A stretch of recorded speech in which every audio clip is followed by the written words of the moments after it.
तो यार सीन कुछ ऐसा है। आज हम बात करेंगे top 5 Kings of all time के बारे में। देखा जाए तो उन्हें एम्प्रर कहना ज़्यादा सही होगा। तो बताते हैं कुछ।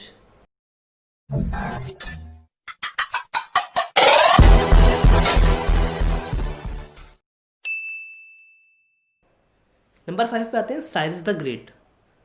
साइरस द ग्रेट, जिन्हें साइरस सेकंड ऑफ पर्शिया के नाम से भी जाना जाता है, वो पैदा हुए थे एंशन ईरान में अराउंड 590 से 580 बीसी के बीच में। साइरस द ग्रेट एम्प्रर थे एक्यूमेनेड एम्पायर के। साइरस ने अपने एम्पायर को मजबूत करने के लिए किंग ऑफ मीड्स को यूनाइट किया और ईरानियन ट्राइब को भी इंटीग्रेट किया।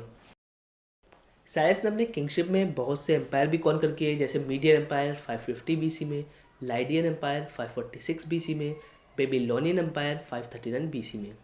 साइरस ने जब बेबीलोनियन एम्पायर को कॉन्कर किया तो उनके बारे में एक चीज़ बहुत मशहूर है कि वहाँ पर उस वक्त 40,000 जूस रहा करते थे।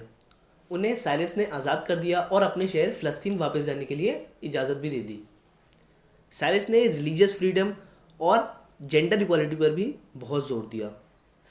530 बीसी में कैस्पियन सी के पास एक नोमैडिक ट्राइब के अगेंस्ट कैंपेन के दौरान उनकी डेथ हो गई। नंबर 4, शार्लेमन। शार्लेमन, जिन्हें चार्ल्स फर्स्ट भी कहा जाता है, पैदा हुए थे अराउंड 740 एडी में modern day Belgium. He was son of Pepin the short. 768 AD में उनके फादर की डेथ हो गई, तो किंगडम डिवाइड हुआ शार्लेमन और उनके भाई कार्लेमन के बीच में। 771 एडी में उनके भाई कार्लेमन की अचानक नेचुरल डेथ हो गई, सो शार्लेमन बिकम द ओनली लीडर। जब वो लीडर बने तो उन्होंने बहुत से सिविल वर्क्स और प्लांटेशन के काम किए। उन्होंने बहुत सी जगह कॉन्कर करी, जैसे बेल्जियम, फ्रांस, जर्मनी, नेदरलैंड, और फिर उन्होंने कैरोलिंजियन एम्पायर की शुरुआत करी। शार्लेमन को फादर ऑफ यूरोप भी कहा जाता है क्योंकि उन्होंने मेजॉरिटी ऑफ वेस्टर्न और सेंट्रल यूरोप को यूनाइट किया।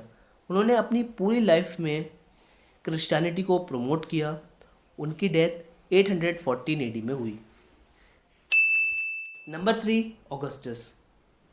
ऑगस्टस का नाम गाइस ऑक्टेवियस था। 63 बीसी में वो पैदा हुए थे पैलेटाइन हिल्स, इटली में। 59 बीसी में जब उनके फादर की डेथ हो गई तो उनके अंकल जूलियस सीजर ने उन्हें गोद ले लिया और उनका नाम गाइस जूलियस सीजर ऑक्टेवियस हो गया। इन 31 बीसी जब बैटल ऑफ एक्टियम में ऑक्टेवियस ने मैरी एंटोनी और स्लोपेट्रा ऑफ इजिप्ट को हराया तो वो अकेले एम्परर बन गए पूरे रोमन एम्पायर के। ऑक्टेवियस ने कॉइनेज, टैक्सेशन, रिलीजन और एडमिनिस्ट्रेशन को सुधारने के लिए बहुत से काम किए। उन्होंने एक बहुत बड़ा रोड नेटवर्क बनवाया जो रोमन एम्पायर को ओपन वर्ल्ड से जोड़ सके।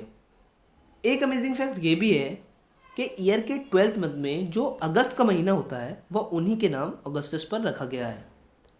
उनकी डेथ 14 एडी नोला, इटली में हुई। Number 2, Alexander the Great. Alexander third of Macedon, जिन्हें आमतौर से अलेक्जेंडर द ग्रेट के नाम से भी जाना जाता है, पैदा हुए थे पेला, ग्रीस अराउंड 356 बीसी में। उनके बारे में एक बात बहुत मशहूर है कि उन्हें ग्रेट फिलोसफर एरिस्टोटल ने पढ़ाया। अलेक्जेंडर ने एम्पायर को बढ़ाने की शुरुआत पर्शियन एम्पायर से की। बाद में उन्होंने सीरिया, फ़लस्तीन, Egypt, modern day Iraq, Mesopotamian empire को कॉन्कर किया और बैटल ऑफ अर्बल में उन्होंने बेबीलोनियन एम्पायर को भी हासिल किया। उन्होंने बहुत सी नई सिटीज़ भी इस्टेब्लिश करी जो आज भी मौजूद हैं, जैसे Thrace modern Bulgaria, Troas modern Dalyan Turkey में, Alexandria Egypt, Herat Afghanistan. Alexander the Great को अब तक का one of the greatest emperor माना जाता है और ये भी कहा जाता है कि उन्होंने अपनी लाइफ में कोई भी बैटल नहीं हारी। इन 323 बीसी उनकी डेथ सिर्फ 32 साल की उम्र में बीमारी से हो गई। नंबर 1, गंगेज खान या चंगेज खान। चंगेज खान was originally named Temujin Borjigin. 1162 AD में वो पैदा हुए खेनताई माउंटेन मंगोल में। एरिया वाइज देखा जाए तो उनका एम्पायर मंगोलियन एम्पायर अब तक का सबसे बड़ा एम्पायर कहलाता है।